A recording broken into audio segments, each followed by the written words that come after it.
Yo, what's up, my people? Good morning, good afternoon, good evening. Depends on the time you are watching this video for.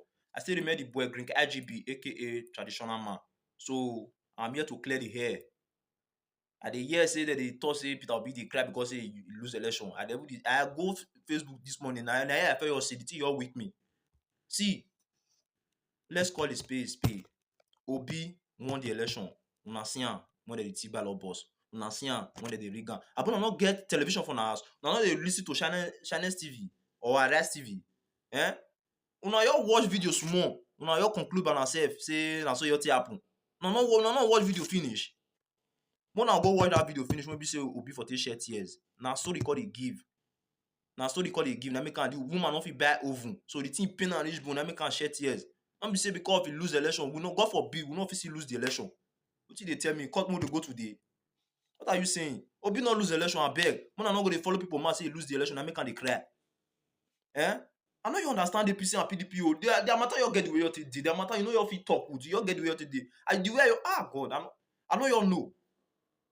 Which one be say Obi dey cry because he lose the election? Obi no lose the election, abeg. I just got the beg una. He no lose the election. And he no still cry because of the election.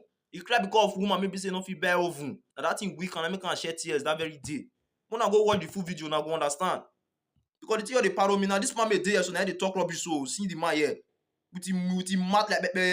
They talk say Obi dey cry because he lose the election. I don't understand. People go see they believe am.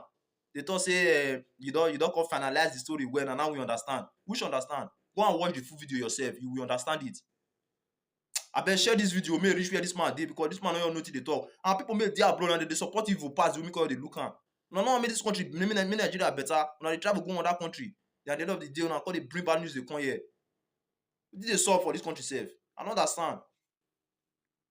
Now your day, you know they stop. No, watch video finish. Now you watch where you're the sweet. Now you skip on. Begin they conclude, they go. I said they do one. You watch the full video finish before you conclude. Obi not cry because he lose election. He cry because a woman made servant thing. No fit afford the oven for her baking this thing. That make am cry. And because say he lose election. And we can never cry in Jesus' name. We will never cry. Now APC and PDP now they will cry.